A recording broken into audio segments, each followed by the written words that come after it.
And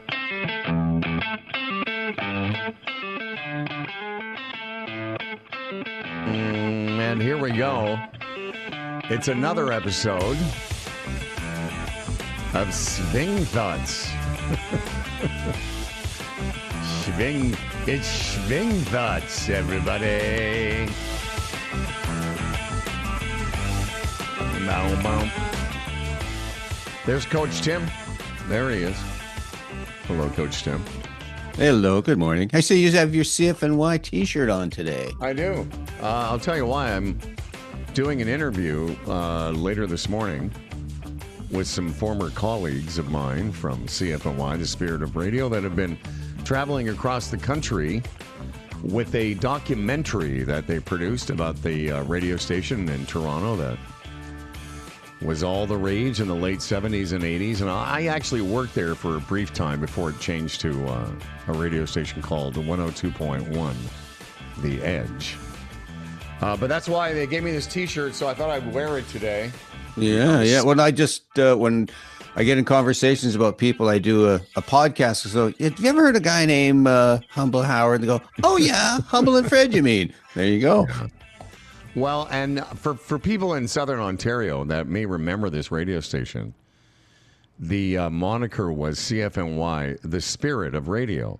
And if that sounds familiar, the Spirit of Radio is a song by Rush. Do you know that song? Oh, yes, absolutely. Well,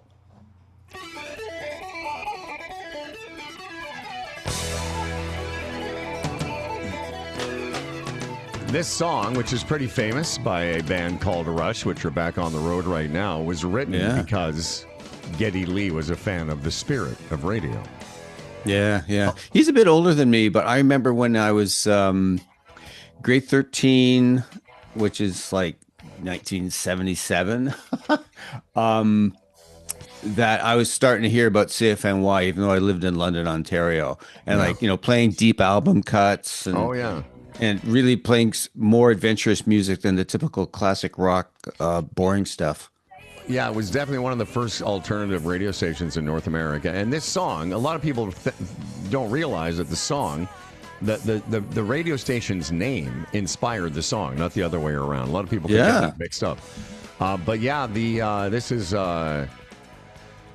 why I'm wearing the T-shirt. It's Golf Spiritual Leader along with Coach Tim, and welcome to another episode, everybody. It's good to have you along with us. This program is baked fresh every week and brought to you by TaylorMade QI4D drivers. Let me try that again. TaylorMade QI4D drivers, their fastest, most fittable drivers. It is time to find your new fast.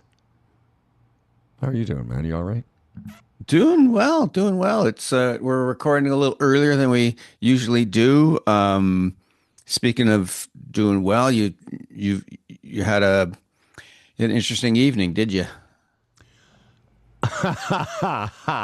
You didn't want to talk about that, did you? I don't know, because I got so much other stuff to talk about, and yeah, I don't know. I just don't want. Here's the thing: I don't want people to think that I had this episode because of the stress of all the golf I've been playing lately. Which we'll get to. Yeah. Tim, I was in the hospital last night. Yeah. You want to hear a funny story? I love that. There's a transition. I was in the hospital. Oh, I got a rabbi and a minister go to a bar. No. Well, there are all kinds of funny stories, but the part of the story was, like, I've been having, I don't know, people who know the show, maybe they don't remember, but I've had some heart issues. That's why I brought it up. People have heard it. Maybe. I mean, I several years ago, I had to have an ablation, which is a problem with your heart from a physiological standpoint. And I spent a week in a hospital in the States, which was incredibly interesting. And covered by insurance? Covered by insurance. It was 5.5 days in the hospital for $195,000 US. One of my most expensive purchases ever, really, beside my house. I spent $200 US on my heart. Anyway, every so often I get the odd little blip, and Yeah, yesterday afternoon when I came home from golf, I started feeling a little bit weird, like I had a bit of a racing heart. And long story short, early in the evening, I started to feel worse. And when I get these episodes, it feels like I'm kind of quite a bit lightheaded, and I'm getting kind of a rush. And what it is my heart rate is dipping and getting irregular. And it's quite a weird thing to actually call 911. I hesitated for a long time. My girlfriend wasn't here last night, and I didn't want to bug her until I thought there was something really going on. And just like a typical guy, I thought I'd just walk it off, And I did. I was kind of pacing around the house, and I would sit down for a while and think, okay, I'm okay. And then I'd go outside, get some fresh air. I'm not okay. I'm not okay. I will say that several times in the 2 or so hours before I made the decision, I was practicing my golf swing. Yeah, no, I totally get it. But what I'm intrigued about, like typical guy stuff, is like you call 911 and go, what's your opening gambit? This isn't exactly an emergency, but it could be. Well, I was going to say, typical male behavior has killed a lot of men. And what I mean by that, Fred and I, it's a friend of his, but it's a famous story on our show where a friend of his in his mid to late 40s was feeling something and just thought, I'll just go up and I'll just, for several days, he kept telling his wife he was experiencing chest pains and discomfort, and she kept telling him he should go to the hospital. He didn't. One afternoon, he went upstairs for a nap and never woke up. He had a massive heart attack.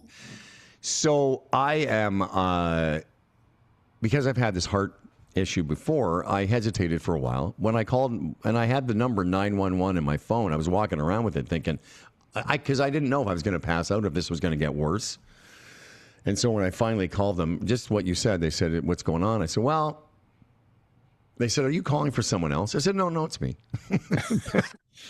I said, no, it's just me. And I said, I'm not sure what's going on, but here's who I am. I'm a 66-year-old male with some heart issues. And anyway, they sent the ambulance, and the ambulance people were great. They sort of treated me here in front of my home before we made the decision to go to the hospital. And they just said, yeah, you never know what's going on. And my vital signs were fine, except my heart rate had been quite elevated, way more than normal. So I went to the hospital. I spent 3 or 4 hours there. And it turns out, the doctor said, listen, we run all these tests. Your heart function is normal. And when you came in, it was a bit elevated. And, a couple of things that might have caused it. Dehydration. Here's a couple of little takeaways. I thought I drank enough water yesterday, but it was a long round. It was an hour warm up, probably close to a 5-hour round. And that's a lot of time out. And I don't know that I drank enough. I mean, I thought I was, but things like dehydration can trigger stuff like this. Totally. Anyway. So, and I was covered in, I don't know if you know what an electrocardiogram is, but, it's like they hook up your heart to see what the rhythm is like. But in order to do that, they have to put all these little sticky things all over your body. And so in the hospital, they left them on me so that if they had to retest it. So when I finally got discharged, a nurse came over, and she's very nice, and she was going to I had an IV in my arm. They were taking my blood.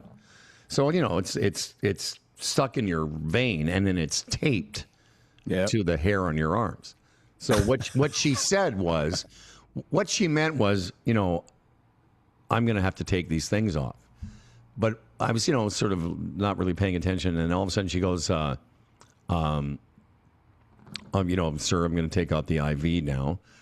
And she said, sorry about your hair. And I thought she meant like the hair in my head. Yeah. And I said to her, well, I was in an ambulance for 20 minutes. I said, I didn't have time to put product in. And she started to laugh. And I said, what do you mean, sorry about my hair? That's a bit aggressive. I have a heart condition, young lady. Anyway, so I made her laugh. It was a distraction for the rip. Yeah. Sorry about your hair. I was like, what a weird thing to say to somebody in the hospital. I'm like, yeah, I'm sorry about my hair too. You know what? Hair. Just quick. My mother was a registered nurse. My sister, a Victorian order nurse. I have a niece who's a nurse practitioner. Just a shout out to how amazing these people are. Because I've spent some time recently in a hospital in St. Thomas all night with a guy who broke his ankle on a Mankind Project weekend. Wow. So there I was there. And then I went in for a little routine procedure last week. So nurses are just so nice. No, everyone was great, and the hospital experience was great for me. I will say this though, when the ambulance people, who couldn't have been nicer, it turns out, big Humble and Fred fans, which was very sweet. There was a bunch of when they took me to triage, I was still on the stretcher. All of a sudden, there was a discussion of who I was, and there were people there at the desk who knew who I was, and there was somebody talking behind me about me. It was like, it was sort of weird.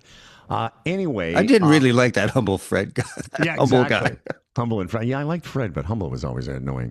So, but here's a weird thing that I as soon as they brought me into the hospital, I asked one of the paramedics if they would get me a mask. It's the first time I put a mask on since the pandemic. I totally get it. A lot of people get sick in the hospital. It's a weird thing. Yeah, I know, it's a weird thing. Yeah. All right. Well, I'm glad that you're doing well and fine this morning. We were talking about possibly postponing, but just it's so important to make it a habit to drink water. I had tell a lot of the kids I coach, make it a habit to take a sip of water on every tea, just on every tea. Even if just like it provides you with like a routine, it's like a psychological and hydrational reset, if you will. Hydrational. Is that a word? It is. I would have told you, and again, I don't know if this is the cause of it or what could have been the stress of the last couple of weeks, certainly the last couple of days. But I thought I had a Gatorade and I had my water bottle. But I was thinking about it when I was in the hospital. Like, I drank all the Gatorade, but I probably only drank half a bottle of that water. So I really was probably low on electrolytes. Yep. No, you got to stay on top of that stuff. Well, and you're absolutely right. I've been on a golf course. I've told this story years ago about being at the National, and this is when I was still walking and carrying my clubs. And there was a larger gentleman that we were playing with.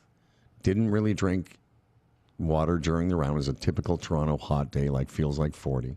Mm-hmm. And around the 14th hole, I looked over to his cart, and he just slumped over. Wow. And we were like, oh. And he had been dehydrated because he hadn't really eaten very much or drank very much. Had to go to the hospital and get rehydrated. Yeah. It's like that Bill Burr, I don't know, piece. Have you ever seen that reel about when you're between 40 and 60? That's the time when guys just like Frank's peeing in the bushes and then, whoa, Frank just into the bushes. That's right. Yeah. Well, let's talk a little golf. And thanks for asking. I wasn't going to bring it up, but it's a fun little story. Sorry about your hair. What do you mean my hair? What does my hair have to do with it? Well, if anything, we've reminded our STDs, put product in your hair before you go out, and take a pull in that water bottle, and because it could keep you from slumping over. Well, I feel okay today. You asked me how I felt. I don't feel like amazing. I feel all right. I feel like I couldn't sleep, which is weird. And again, I looked at my, you know what they asked me on the phone? I called 911. It's interesting. They asked me if I had a smartwatch, and I said, yeah. Ooh. And they said, just tell us your pulse rate. They wanted me. And it's funny, when I was in the hospital, hooked up to a machine registering my heart rate, it was exactly what my watch was saying. Like, it was very accurate. So, she asked me what my heart rate was. Anyway, I feel okay. And I felt very panicked last night, as you can imagine. Oh, I can well imagine. Yep. Especially when you're by yourself, too, you know. Oh, yes. Because I'm like, am I making a big deal of this? But then if I slump over in the kitchen, is that good for anybody? Well, I just can't let this go by without saying, like, we talked about typical guy stuff. To me, so many men, and we're supposed to be 2026. Aren't we in an enlightened era where we're into our feelings? Men, to me, this metaphor is like we kind of have this line going across our neck, and all we do is we live in our heads. And the stuff that happens below in our body, we ignore. we'll pour alcohol on it. And if there's something we think's going on, or scroll through our phone, just ignore. We don't pay attention to what we feel in our body. And the body is the best messenger there is for, you got, kind of a heart thing going on. You could have something else going on, or you just feel really sad or angry. But no, we're not conditioned in our society in the male, typical male way to pay attention to that. So yeah, it's a good reminder, folks. Pay attention to what's happening in your freaking body. And listen, it's embarrassing when the ambulance pulls out in front of your house. Like, I knew it was going to be a big thing, and I hesitated for a while, but did the crowd attract in a little horseshoe? And no, actually, it was people, because it's so. I live here in the city. People are like, "Oh, who's dying now?" But anyhow, it's just better to be safe. And if you're a guy, don't hesitate to ask for help, because don't be a dumb guy. Well, and that's why I said to the paramedic, she was so great. She was looking at my vital signs, and again, other than an elevated heart rate, everything else seemed normal. And I said to her, I still feel I'm having these feelings. And I said, I just figured that better to call now than to not be able to call. And she goes, you know what? You're so right. She goes, most people, they just hesitate until it's too late. Because I didn't know where this was headed. I've had a couple of episodes over the years since I've got this fixed. So I don't know. I just thought better safe than dead. So okay, this is the world in which I live in terms of male stuff and coaching and how connected we are. So why would someone hesitate to call? Why do you think they would hesitate? Embarrassment. Yeah. And so what would be embarrassment? Is being self-conscious about it. So what's the fear? What's the fear? Of being embarrassed. Of being judged, right? Oh yeah, okay. Some little weak ass guy thinks he's got something going on. What a wuss. Oh my God. I mean, it is just such bullshit. It's toxic masculinity. So I don't know. I think we better get into some golf stuff. But well, speaking of toxic masculinity, one of the things we were going to bring up today, and again, I hadn't planned to talk about the hospital visit, but there it is. This is real talk, folks. One of the things we were going to start with today is just the behavior. Speaking of toxic masculinity, the behavior of the fans at the U.S. Open at Shinnecock on the weekend. Sort of, people don't know, like Long Island has some of the most famous golf courses in the world. Shinnecock, National, what's it called? The National something? The National Links? Yes, that's it. Yeah, something like that. It's a McDonald design, et cetera. And it's also where Bethpage Black is, which is where the U.S. hosted Ryder Cup was last fall. That was the Ryder Cup that the American fans threw a beer bottle or a beer can at Rory McIlroy's wife. That was just kind of, and then so much chirping going on, but it's not even good natured anymore. So what were your thoughts about the fans and their behavior toward Wyndham Clark, the eventual winner?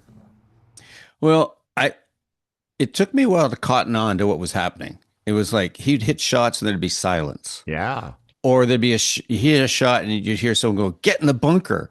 And I was like, whoa, I've never heard this before. And then it occurred to me as it went on, I was going like, well, I'm not sure I've ever heard American fans on American soil heckle an American like that. It was just, what is going on here?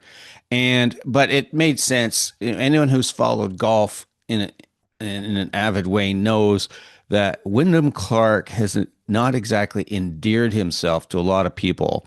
He missed the cut. Was it last year or the year? No, 2 years ago, I think, at Oakmont. It was last year at Oakmont. That's when he was last year? Yeah. So he demolished a locker there. And you can think about a storied old club like Oakmont. I mean, that is like sacrilege. I forget what tournament it was. He destroyed a sign after a bad shot. And he's a MAGA guy, lots of irritating tweets. But he's just got he doesn't have a very good filter on what's appropriate. And a little bit more context, at the Canadian Open, he thought it would be funny. He sees a fan. He's on his way to the rink hole, where, the hockey thing, they're making fun with that. Yep. And he pays a fan $200 to borrow, I think it's to borrow, his USA Hockey jersey, Jack Hughes, who stuck the dagger in. And so what do you think's going to happen, Wyndham Clark? We're a country where hockey is a religion. So anyways, he's done a lot of dumb stuff, and he's attracted a lot of attention, and all negative, a lot of it negative. But here's the thing. I thought it was brutal, the way people were treating him. Yes, you can let him know your displeasure, but I don't think that's an excuse to abuse anybody. And I think it said, I'm just going to shut up here in a second. I think it says more about the attackers than the attack to do that. So that's my opening bit. Yeah, I was just trying to find Chambly's postscript on it. It was very interesting because he basically said the same thing. It was just unprecedented. I mean, you conflated a couple of different things. I didn't know he was a MAGA guy. The Oakmont thing is kind of part of what started. I don't think Wyndham Clark, prior to last year's, fit at taking it out in the locker, I don't think he was the most popular guy anyway. Well, yeah, for the reasons I said, he's not doesn't have a filter. Yeah, and I think just personality wise, he just seems a bit, awkward in public when he's talking. A little bit to me. The Canadian Open thing, that was such a missed opportunity. Like I kind of get, I thought the Jack Hughes, is it Jack Hughes? Yeah, I thought the putting on the USA Hockey jersey was kind of cute, in keeping with, you're going into the rink hole. It's Canadian fans. And I thought it was kind of a, like he's trying to play along. Fine, because he's an American and they all booed him and it was great. Where I thought he missed an opportunity was the next day. If he had had any brains, or somebody could have said to him, hey, you know what would be a great bit? On Sunday, show up in Team Canada's jersey and people will love you. Right. Like that would have been sort of the pin on this bit that he could have done, because I actually was watching the last round, and when he came up to that hole, I thought, what a missed opportunity. That would have been so good. Or do something. Put on a Team Canada hat. Just do something to acknowledge that, hey, we had a little fun. So, but that was nothing really to do with the U.S. Open. And you're right, Tim. It's almost like I read something recently, and it's like Keegan Bradley was asked about this. Again, I'm not a huge Keegan Bradley fan, but he had a good point. He said, golf is now starting to attract sports fans. Yes, there you go. Yep. It's not that the sport has changed, but the people who are coming to events have changed from golf fans to fans of sport. And as he said, you're on Long Island, you're in the New York area, the home of the Knicks and the Giants, and this is how they react. Not that the there's fans an of drinking. Well, yeah, I don't. That doesn't. By the way, I'm not excusing it. It's more of an explanation. I just don't know that I've ever. I don't hear, I mentioned the Ryder Cup because it was in the same area. Mm-hmm. Other than that, I don't really hear that behavior at your sort of the memorial, or at your sort of everyday tour event. Yeah, I think that there's somewhat people get caught up in, we have a reputation, so that gives as an invitation. So New Yorkers are known as being gruff and don't take any bullshit, call it as they see them. Same with fans from Philadelphia. So, that's the way we are, kind of thing. So I think there's a bit of that adds some bravado, helped along with lots of alcohol. But here we're going to get to here. This is interesting how we talked about guy stuff with your heart issue and whatnot. I think it's typical guy stuff. You don't hear the women yelling, but it's don't. We use things like this, is that someone has done something wrong or whatever. We don't like you, so we're going to abuse you, because that it's kind of like it's like bullying. It's like in the schoolyard. It's like, hey, we can do this. We have permission because you're a weak ass fuck or whatever. So we're gonna kick the shit out of you. You deserve it. And that to me is just, it's more sort of plays to the worst parts of course, male, as I say, toxic masculinity. No, I agree with all of that, and whatever it is, and then you add alcohol. Here's the clip. Basically, it's Brandel saying the same thing that you've said and that we've said, but it's somebody that's been covering the game, and I really like Brandel. I know a lot of guys. He's a smart guy. That's why a lot of Americans, a lot of guys on Twitter or X don't like him because I always think because they're not smart. He's not smart. Have a listen. What do you think of the fan treatment of Wyndham Clark? I think it's the worst I've ever seen a player treated.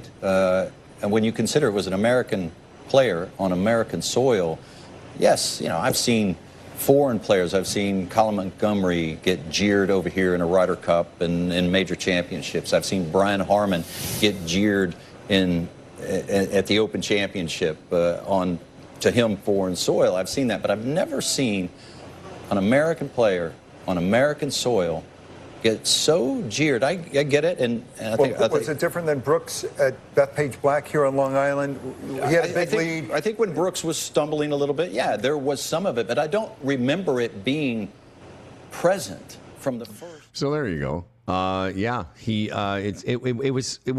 wasn't one of those things that was going to sort of be swept away.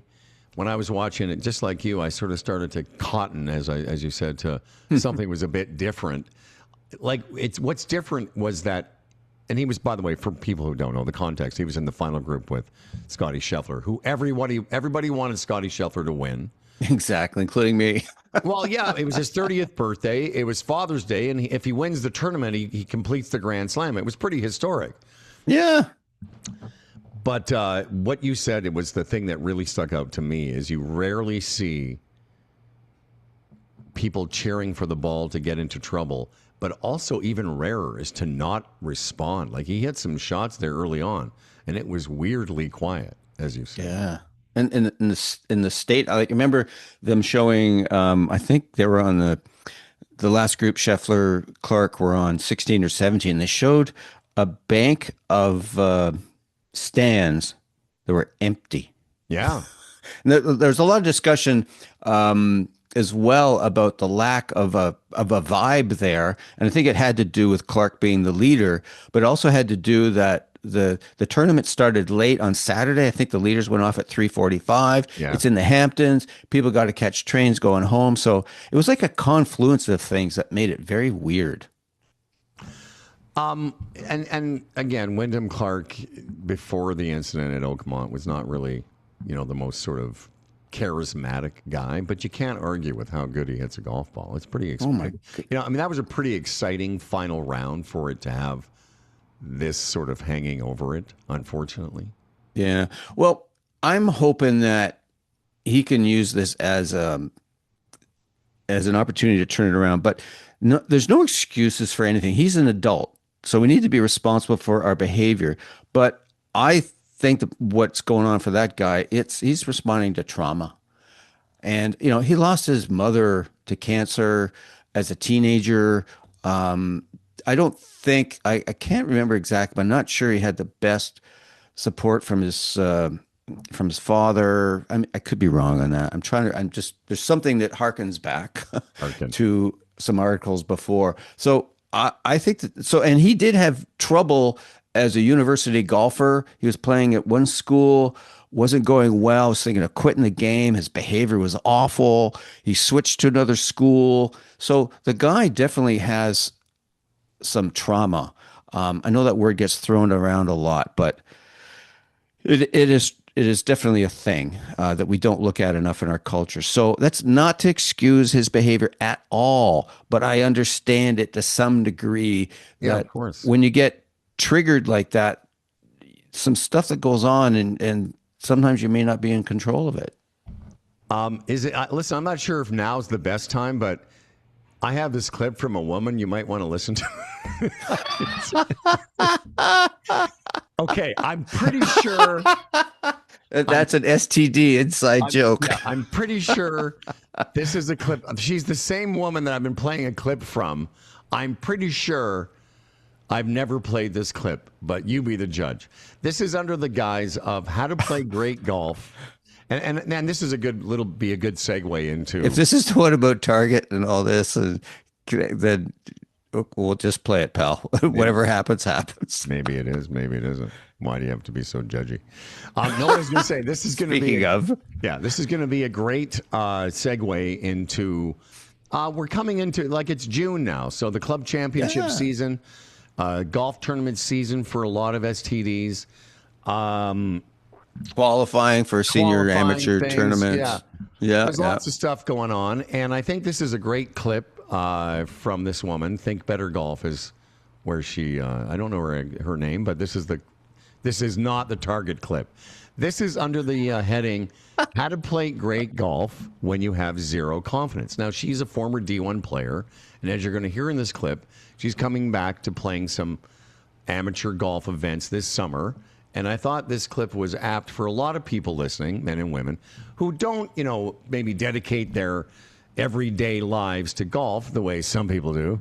Anyway, but you still what's the name of her podcast again, or whatever? Her account is called Think Better Golf, and I'm going to look up her thing on the interweb. Okay, well, listen to the clip. I'm a D1 golfer turned sports psychologist, and I'm going to be competing this summer in some mid-amateur events.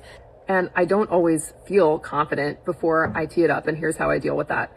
First of all, I remember that feelings don't hit the golf ball. I hit the golf ball. I love that. Feelings don't hit the golf ball. I hit the golf ball.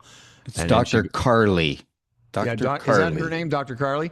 So feelings don't hit the golf ball. She continues. If I feel discomfort, I can still hit a great golf shot, and I know that. Secondly, I remind myself that nerves are just my body getting ready to do something important. I run through a quick highlight reel of some of my past success. I remind myself that I am not my golf game and that I remain loved no matter what the outcome. Love that too. And I remind myself not to play to protect. I remind myself, swing it, don't steer it. Love that. Swing it, don't steer it.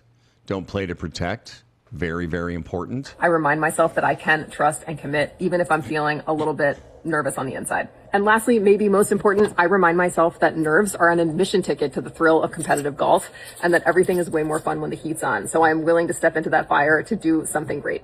Try these tips when you don't. What a great line. Nerves are the admission ticket. Yeah, exactly. I was going to say that's some good writing there. Yeah, it's a good line. Great line. And I'll play that clip, by the way, every show now. Now you'll hear that. So there's things we've said before segment, and there's things that we've listened to before. Well, listen, didn't I play the Rory clip like 3 shows in a row? It was at least twice. Anyway, that's part of being a 66-year-old with heart issues. Yeah, Dr. Carly. Sorry. That's okay. That's all right. Dr. Carly has some good wisdom there. Yeah, she does. Yeah, absolutely. There's another. If there was something else that she said that I thought was really good, Well, you know what we could do? We could listen to it again. We could listen to it again. There's something there at the beginning. Whatever. That's Dr. Carly. Yeah. Now, she said a lot of good things there at the beginning. They're jam-packed with good stuff. But one of the takeaways, before I tell you what Charles said, one of the takeaways is the idea that that your nerves are, it's natural. It's a way of your body getting ready to do something exciting and important, something that is meaningful to you. Like our senior club championship is this weekend. And, like a lot of people in golf across the country now, again, the club championship's coming up. The seniors are usually in the early summer, and the kids, they play later in July. But a lot of people are going to say maybe play a golf tournament or two for the first time in a while, or maybe the first time ever. Mm-hmm. And, you'll feel different. Your body feels different when you're in that situation. And so what she says about remembering that you're not, it's that feelings don't hit golf balls. How you feel doesn't matter. That you swing freely. You try not to steer it. That you acknowledge that your nerves are just an admission ticket to, being in a competitive environment. I like to. I would add that. Try and remember that everybody else around you feels the same way that you do, even if they're pretending they don't, because they do. One of the things I like about playing, competitive golf with other competitive golfers is that when we're around one another prior to a tournament, like yesterday when I was at that thing, and I've been playing a lot of tournaments, but nobody is pretending not to be in that mode. Like, yeah, people are pleasant and we're having conversations, but you can just see it on people's faces. It's like we're here to play in this event now, and it's not like when you're just playing with your buddies. You know what I mean? Mm-hmm. Yeah. No, absolutely. And you can see how they react on the range when they hit a couple of bad shots in a row. It's like, oh, hey, this is not supposed to be happening, especially today. That's funny. Oh, go for it. Well, I'll just tell you quickly because I had our good friend Kent Osborne caddying for me yesterday. Oh, cool. Yeah, and he's done this actually. And may we set some context? What was yesterday? I was playing in a qualifier. We'll get to this. I was playing in a qualifier for an event, but Kent has caddied for me twice now in the last 3 or 4 weeks. And when I was qualifying for the Mid-Am on the Ontario Mid-Am about 3 weeks ago, same golf course. And I was just striping it on the range. Yesterday, he went to get some water or something, he wet the towel, and he comes back, and I am just hitting everything left and right. And he watches me swing, and I just caught a look on his face. I said, "Don't panic." He had this look of increase, like, are you, like, because I was just like I was hitting 8 irons in 3 different directions. Yeah. He's going like, uh-oh. He just looked at me, and I went, "Dude, don't panic. I'm just warming up. It's going to be fine." I think you're also talking to yourself. A little bit. But, yeah. But to your point, if you have here's a good takeaway. If you're warming up and it's feeling great, well, then great. Feel good about that. Mm-hmm. I always say, like, if I'm having a good range session before a round, I feel like I'm going to play great. If I'm having a bad range session before a round, I think, well, I'm going to play great. Because what else is there to think? Well, but also happens. Yeah. But also I try to tell people all this, and I try and listen to myself too, is it's called a warm up for a reason. Yeah. You're just warming your body up. That's all. And the way you hit it on the range you can see what's happening on the golf course sometimes, but lots of people have great range sessions and then suck on the golf course. Yeah. And also the other way around. Well, and I got that little, tidbit from a good player once. He said, yeah, if I have a poor warm-up session, I just think about it, well, I'm just warming up my body. And then, That's sure all it enough, is. by the time the session ended, I sort of started to find the face of the club, but it wasn't great. Yeah. So we listened to Dr. Charles Fitzsimmons, who I'm not sure if I pointed out, maybe this was last week, that he just won the Ontario Mid-Am again. Yes. A shout out to Charles. Is that this? Did you say his third? Can't remember. I think it's his third time winning it. Did we talk about this last week or not? No. I'm glad we finally got to it. So, yeah, congratulations, friend of show, Charles Fitzsimmons. He's won the Canadian Mid-Am, I know, 3 times. And this is the Ontario Mid-Am. I'm sure it's a couple, maybe not. Maybe if not 3. And, he was telling me about his last round. He was nervous. He was nervous in the round. Oh, gosh, yes. And had troubles and hiccups and valleys and peaks. And anyway, he and I were talking. And just like you and I have been talking a little bit, I was talking to Charles a few days ago and, telling him about this kind of, we used to call it golf hell. Now I'm calling it the dark night of the golf soul. And I just haven't been, I think that I put a lot of pressure on myself. I know that. And this golf season has been a bit weird. Like, I had some good play in May, and I'd qualified for our Senior Ryder Cup team, and I had some good scores in shitty conditions. But for the last 2 or 3 weeks, when the weather's kind of gotten better, I've played a bunch of events where I've had extraordinarily bad rounds. I told you about shooting 88 with the triple on the last hole. And last week I shot 85 in Windsor with a 10 and an 8. Like, it's just been chaos. And I haven't really been able to seemingly put together a sort of a normal round of golf, somewhere between par and 76 or 7 is kind of where I spend most of my golf summer.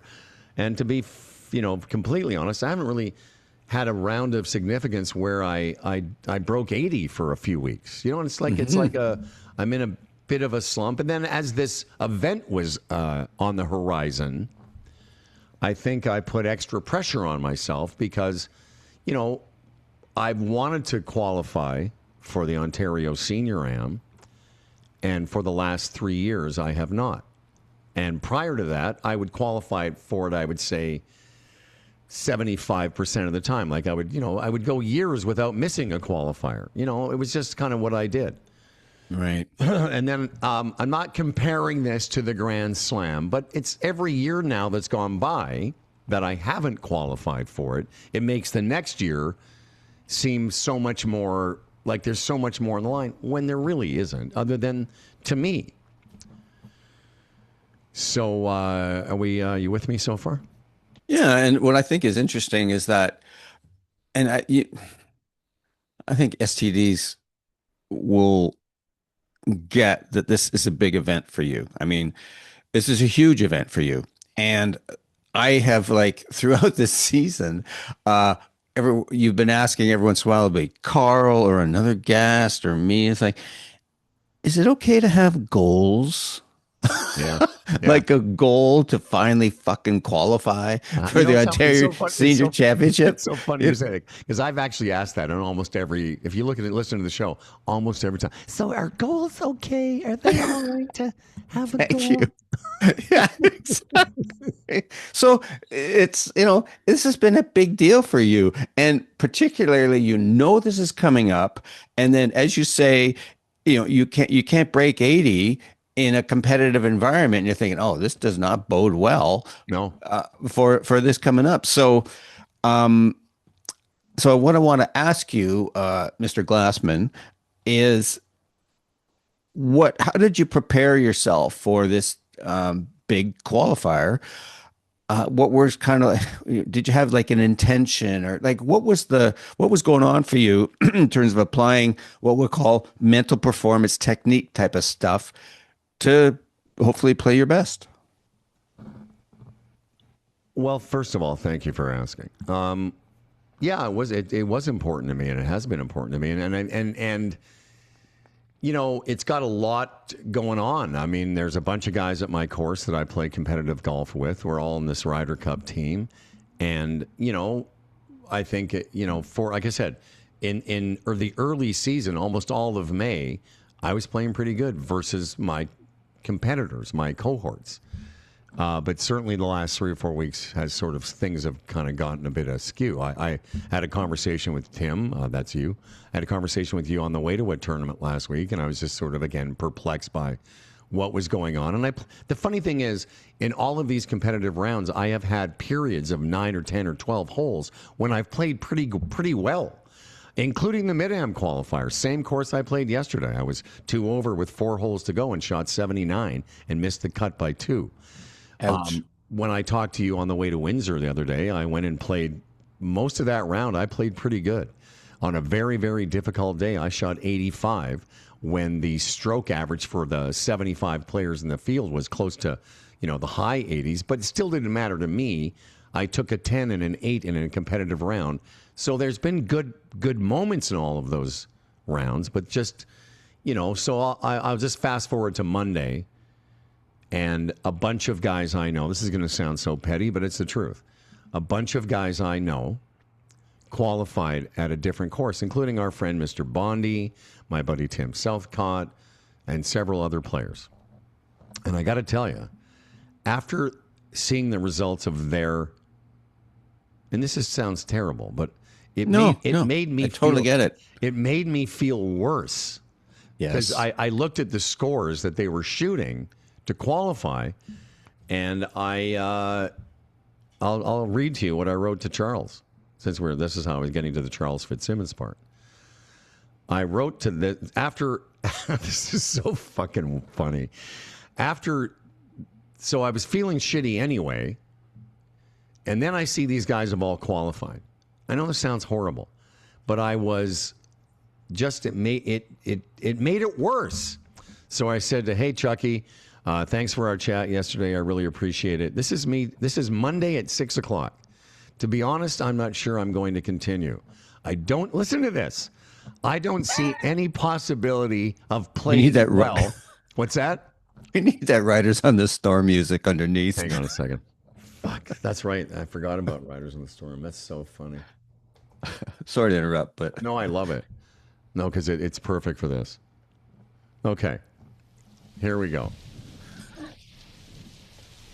This, honestly, if you read this and you didn't know it was about golf, you would think this guy really should go see somebody. He's hanging on for dear life. He's by his fingernails. To be honest, I'm not sure I'm going to continue. I don't see any possibility of playing well in this state. It's sad, really, but I heard that those guys qualified, and my first thought was, I don't have a chance. Can you imagine that? And these are guys that to be honest with you, I think I'm better than. I do. I said, my first thought was, I don't have a chance. And then, so I let that sit. I let that sit for 3 hours, and I never got a response. Then I wrote back, upon reflection, that's a bit dramatic.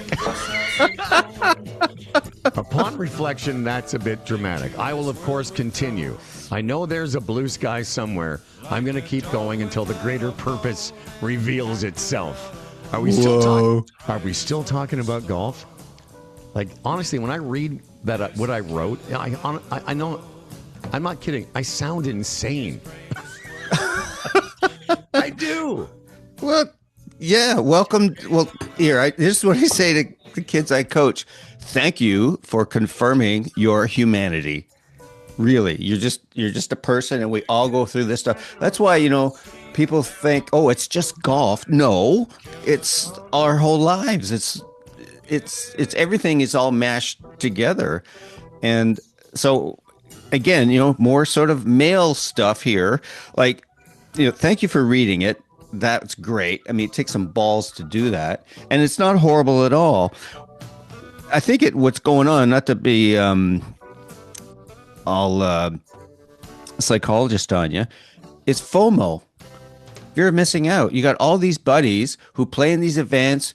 Part of the fun part of going, whether it's to play a Saturday morning round or if you're a tournament player, going in the parking lot and seeing people, and you're happy to see each other and on the range, and just the kibitzing and the needling but also the hope you're going to have fun that day and play well and all of that. I mean, and that's such a great experience. The part of golf is that social part of it. So if I had to guess, I would say, and having known you for a fair amount of time now, that's the core thing that was going on, is that you're not going to be with your buddies. And when I coached the University of Guelph golf team, I would always tell them, you know what, you might be pissed off about your score, but in 10, 15, 20 years from now, it'll be your greatest memories will be the team aspect. Yeah, that you hung out together and all of that. I don't disagree with you. I'd say in my case, it's not completely about, missing out on the social aspect, etc. But it's part of it.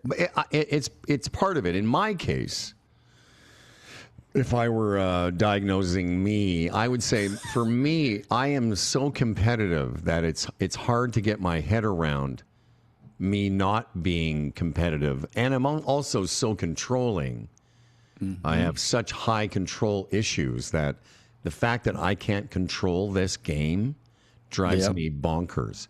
So Charles wrote back a bunch of things, but one of the things I thought was very interesting is he said, notice the thought you had, I don't see any possibility of playing well in this state. I don't have a chance to qualify.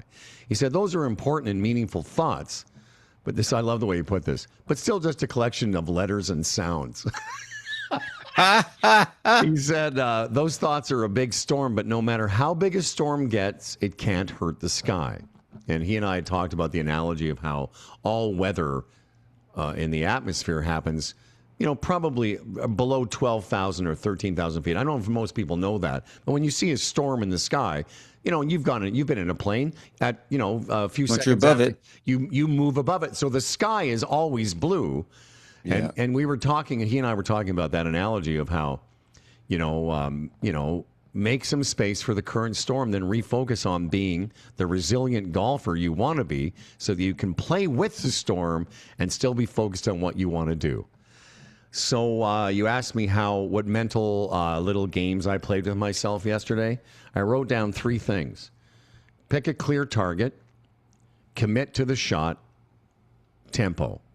Because when I get out of sorts, so not a swing thought, not working on my backswing, but when I get under pressure in a competitive situation, maybe like a lot of people, I tend to insidiously speed up. Meaning I don't really notice it. And other people I've played with and recently have noticed it with me. I was in a little club 2-man match, and the guy I played with, we've been playing together for years, but we hadn't played yet this year. And he said, "Wow, man, like your tempo is all fucked up." I said, "Really?" It didn't feel like it to me. So yesterday, that's what I did. I made sure I picked a clear target, and I said it out loud every swing for 18 holes. I said it to Kent. This is what I'm going to do. This is where I'm going to hit it. Nice. Once we picked a club, I then committed to the shot. What shot am I going to hit? That's my target. What kind of shot's going to get it there? And then I just thought, okay, just think about, just not take it back slowly, just tempo. Overall, my tempo was pretty good yesterday. I can tell you it was because I hit a lot of not great shots, but good enough shots. And ultimately, when you're in competition or any round of golf, but you just need to accumulate a bunch of okay shots with the occasional good one and eliminate the really, really horrible ones. So yes, that's what I did. Far out. Yeah. A lot of amazing stuff in that. I mean, the whole target thing, you hear it, the exchange between golfers and caddies on the PGA and LPGA tour all the time. Yeah. What's your target? And they identify that. So obviously that makes a lot of sense. I just want to so a couple of things I want to just, Mr. Glassman, to follow up with you on here. When you say commit to the shot, do you always have a shot in mind in terms of, okay, this shot's going to be kind of a mid trajectory, grip down 7-iron with a bit of draw on it, a lot of draw? I'm just wondering how specific I get? Yeah, how specific are you about shot shapes and all that kind of stuff? I can tell you on my best swings, they're very specific. On the ones that are kind of middling, I'm not as specific. Like the couple of shots I hit yesterday, I had a target and I thought I had committed to the shot, but then I didn't quite. I think a lot of people can relate. Like sometimes when you think, okay, I'm going to aim it to the right side of the green and draw it in, and then what happens is you just make a swing without the draw part in, without actually doing it. So I'm very specific. I hit a couple of great shots yesterday. A little knockdown draw 8-iron into a pin, and it was like it was exactly what I wanted to do. So I would say that that exercise, if you don't have a caddy, which I don't have very often. But that exercise of saying to yourself, okay, it's a Carl Morris thing. What's the shot here? What's a good shot look like here? And then, when I say commit to the shot, then, okay, well, I'm going to do that. I'm not going to change my mind when I go to the ball. Like if it's I'm going to take a little bit off an 8-iron, I get over the ball and if you start thinking, I'm not sure if I should do that. Well, that's the point where you sort of back away and start again, which again, we've talked about on the show ad nauseum. Most people don't want to do. But, and then the part about tempo is, for me, it could be anything. It could be swing freely, or that's another thing that Kent and I often will say, permission to swing freely. Like, Mr. Spock. Smithers or whatever it was. Yeah. But we do it like the Star Trek thing, anyways, permission to come on the deck. But, but getting back to Coach Carley here, Dr. Carley, about, swinging rather than steering has a different feel to it. Oh, totally. Yeah, yeah. Here's a Tim O'Connor thing that I thought you would like, because it came out of Charlie's mouth, but it sounded like it should have come out of yours, which is, imagine somebody was writing your golf obituary. What would you want them to say about you at the end of your golfing life? How would you want to be remembered as a golfer? And I wrote down some things, some attributes I'd like to have people recognize. Was I a good guy to play with? You know, was I kind, etc. But one of the things I said in that list was I wanted people to think I was resilient. And that was an attribute that I would aspire to. And one of the things that, again, I'm still in, you know, things aren't completely figured out just because I had a couple of good rounds. But I realized that I am resilient, that I even though I shot 85 and I had this number, and that every time you go and play is a chance to compete. And I thought to myself yesterday, no matter what happens, I know I'll be able to compete because I've done it many, many times. Will I qualify? I don't know. But I know I'll be okay once I get out there because I took a fucking 10 last week and I still finished. You know what I mean? Yeah. Like, I'll totally be fine. Yeah. Well, I mean, I think, you know, things we've said before is the best things can happen and the worst things can happen, and we're still okay. We don't die. You know, within a couple of days, oh, it's just, you know, another round of golf. And it didn't go so well, or it did go well, but it's just another round of golf. And so what I'm always harping on my clients with is if we take the emotion out of what's happened and put most of our chips or investment into what happened, into the learning, then you got something to take forward. And so you use the word accumulate a few moments ago. And that to me that helps with resilience, and it helps with performance. It helps with hitting better shots, making better scores, because as you go along and you learn and you accumulate more experience and you look at what you're doing, hopefully in a non-judgmental way, just being open-ended, what's actually happening during these experiences, and you take the learning from it, and then you start building. And so just a little context about Coach Tim. I'm playing this weekend in the senior club championship at Deer Ridge.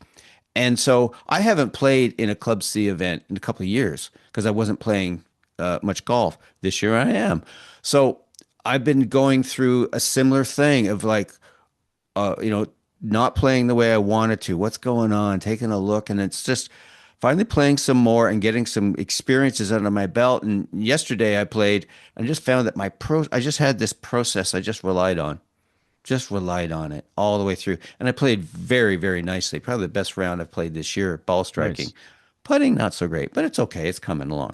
So that accumulation of experience and just trying to, yeah, we could be disappointed and we could feel the darkness. But what are we learning about our experiences? Well, first of all, good luck this weekend. Thank you, and good luck to you, sir.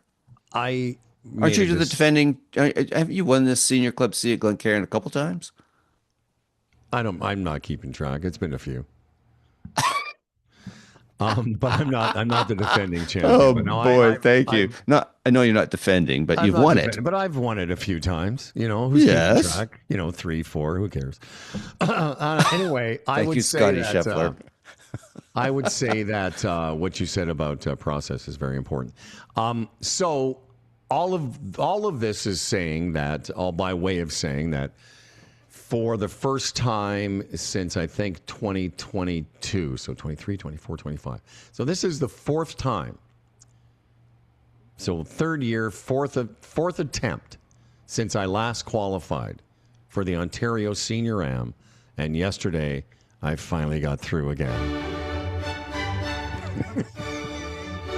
Yay! Way to go, GSL! Yay! There we go. I had a lot of people sending. I'm telling you, man, I had a lot of people sending me, of course, notes after, because I guess it's, you know, certainly in my friend group, Kent and Grant and Charles and people that are really close to me golf wise. I sent you. There was a few people I said, you know, I sent the GGID Golf Genius thing. Yeah. But there was, I was telling my beautiful love, Shona, I said, you know, there were so many people that sent me notes yesterday. I had no idea how well known it was in my golf circle that A, I was struggling, and B, that I hadn't qualified for a while. Like, it was like crazy. I hadn't won anything. I just finally got through. Yeah. But it was very, very sweet. I was very touched by a lot of the sentiments that were sent my way yesterday. But I was very proud of myself. I basically went to the golf course and I said, I don't care what happens today. I can be disappointed, but I am not going to be devastated. There's way too many things going on in my life that are too good, that I've got, such great things going on. I'm not going to allow this game to devastate me, because I was devastated. You could hear it in the note that I sent. Oh, of course. Yeah. I can't continue. I won't be I won't be devastated. I'm okay, but damn it, I want to qualify. I mean, there's no getting around it. There's no getting around it. We want to play well. We want to make our index down. All of that stuff. We want it to happen. And the hardest part about golf is who knows what's going to show up. Like, exactly. You don't know what's going to show up this weekend for you. You could be like, haven't played very much competitive golf and haven't played a lot of golf, and all of a sudden you find something and you play two of your best rounds of your life. You never know. Yeah, I know, but you also, on the second green, you miss an 18-inch putt. It's like, you get the energy going through your body and all of that. That stuff happens, but oh boy, it's just such a different thing. But the one thing I just want to, I feel maybe I harp on this, is that it's one thing to think about good thoughts like Dr. Carley. What a bunch of good thoughts. But that piece you said about tempo, that's not something you think about. It's something you feel in your body. Yep. And that stuff, to me, again, coming back to what we talked about earlier in the show, we as a culture do not pay attention to what we feel in our body. And it makes zero sense in golf and all parts of life. What's golf? It's a physical game. You use your body, you hit a tool to hit the ball to a target, all real stuff. And if you don't feel what's happening in your body, well, good luck. Yeah, if you'd have seen me on almost every shot I hit yesterday, I wasn't taking practice swings. I was taking kind of practice tempo. I was just making sure making sure that I felt like there was kind of a sort of softness, a relaxed motion. But I will tell you, I don't want to tell you about the whole round, but I'll tell you about two things. So we warm up, as I told you, I wasn't hitting it great on the range, and go to the tee and, getting ready, and they announce your name. And again, I had just played this golf course 3 weeks earlier, also in a qualifier. So we had a pretty good idea what I was going to do. And I take a 3-wood off the first tee and pull hook my first drive out of play into some trees. We don't know if I'm going to find it or not. That's my first swing. My second swing, provisional. So I've literally been in the tournament. I've been in the event for 15 seconds, and now I'm hitting a provisional. And already, oh, fuck. And that provisional goes out of play. Don't know if we're going to find it. And that's how my day started. Like, I was sort of joking. I was sort of joking with Kent as we were going toward where the ball was supposed to be. I said, well, I hope we find one of these, because I don't know if I'm strong enough to be 5 off the tee. And he laughed. To be hitting 5, to go back and hit a third ball. But so we found the first ball, and I ended up making a bogey with my first ball. I pitched out. I didn't try and do anything too. And then I made 2 birdies in the first 4 holes, and I was kind of settled down, and I was playing golf. Mm-hmm. Nice. So we come to the last hole, and again, this is the last thing I'll tell you. And the way they work these qualifiers, they usually put the lower handicap guys out first. So I know all the first 3 or 4 groups. I know everybody in it because they're all guys I have played competitively with. And I'm in the 3rd group out. So when we get to the 17th hole, we finish that hole, and I can see the 18th tee on this golf course, and there's 3 groups there. There looks like a bunch of people. And what had happened is the GAO hadn't put the tee markers out to where we were supposed to hit on 18. So they had to wait for a rules official. They had to there's a guy with a walkie-talkie. So now I've got a 25-minute wait. Ouch. Before I tee off on 18. So the round's been progressing, and at this point in the round, I'm 5 over par.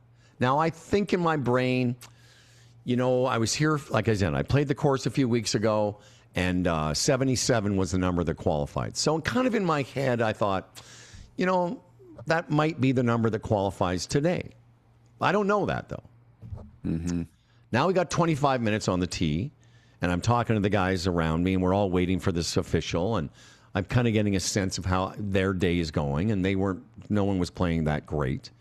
So we finally get to tee off 25 minutes later, and I hit, again, an okay drive. I'm in play. Then I hit a 3-wood, okay, somewhere near the green. And I've got about a 15-yard pitch just short of the green on a par 5. So I've hit a couple good, decent shots. So I say to Kent, he says, where are you going to land this? So I walk up literally from my ball to the part of the green where it's going to land.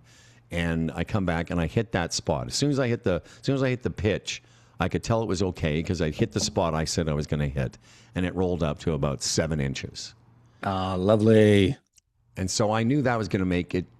I was going to make a birdie there and shoot 4 over par. So I instantly knew, almost like, okay, unless there's 11 guys that shoot less than 76, I'm in this thing.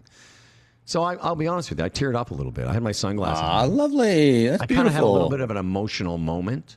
Thank God. Yeah, I definitely. Thanks for sharing that. In all honesty, because it's the truth. I mean, and totally, man. It's been 4 years since I got, or 3 years, but 4 attempts since I got to do this again, and I was just so kind of happy with the way I conducted myself, considering I started off almost hitting 5 off the first tee.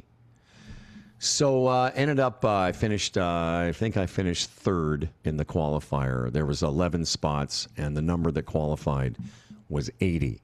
So even though I could have made a triple bogey on that hole and still qualified, the point I'm making is at the time that all of that was going on, I didn't know that. And the fact that back to Dr. Carly this morning, the fact that I was nervous and there was an outcome that I needed to make an outcome. I thought I needed to make a par at the very worst, and the fact that I was going to make a birdie, that made me feel like, okay, I'm in. But when that's going on, you don't know any of that. You're just trying to do the best you can while I was feeling pretty tense there. Yeah, you're just stepping into the fire, as we say, and you just keep going and you just do your best, and that's all you can do. But there's so much good stuff in how you describe that. And so I quote you all the time to the kids I coach who, let's say they feel self-conscious about stepping away from a ball, or they hit a very poor shot and then they rush the next one. I always say, when it's your turn, take your turn, which is a GSL nugget. And so when you described about walking up on that green, picking out your target spot, that's all good stuff. And that just what you're doing is you're giving your brain amazing data to work with. It knows the slope, it feels the terrain you're walking on, everything, and you're seeing where the shot goes, where you want to pitch it up and over, and picking a target, again, giving the brain good data. So you self-organize, and so you hit it. So that's all great stuff. I love it. I just want, before we go, because I got to do some adult stuff in a little bit. Yeah, me too. But that whole piece about tempo is crucial. The most people tend to rush the downswing. Yeah. Why? Fear. It's just some unconsciously this happens. Want to get it over with. So how do you? Again, it's just feeling what's happening in your arms and your hands, and that club goes up, and just staying with the feeling. And it's really hard to do because we get up there and next thing's like, okay, hit it, or make sure it doesn't go out of bounds, or I hope it's a good shot. And you're suddenly into your head and you tense up. Your mind acts so fast. Yeah. So just folks, if you want to try something, watch the Larry David piece on right. Vertical drop, horizontal tug. If you can feel that vertical drop, that helps with tempo because you're just allowing your arms to fall and it'll sync with your body instead of rushing through, usually with your hands or upper body. Yeah, another way of thinking about it, and that's brilliant, by the way. Another way of thinking about it is if you just finish your backswing, it takes a long time. If you just finish it, just completely finish it, that will slow you down. Yeah, and you can't. So just real quick. Listen, you can't control your downswing. Most people think they can. You can't control it. It's too fast. But if you can just get to the top and feel it and just get there, then everything usually just takes care of itself. Well, but you can control your backswing because it's imagine a pitcher trying to control his release And when they do that, they often, don't have success. It's when they just let it go. And that's what we were saying earlier about swinging it versus steering it. Yep. Nicholas is our producer. Nicholas P. Tell everybody where they can connect with us. Yeah, so you'll find our Instagram and Twitter at swing_thoughts_podcast. Our YouTube is Swing Thoughts 1, all one word. And our brand new TikTok, Swing Thoughts 4. Excellent work, my friend. Thanks, Nick. You're killing it. Thank you. We're lining up. Who are we trying to line up? Carl Morris has got a new book, so he's coming on in the next few weeks.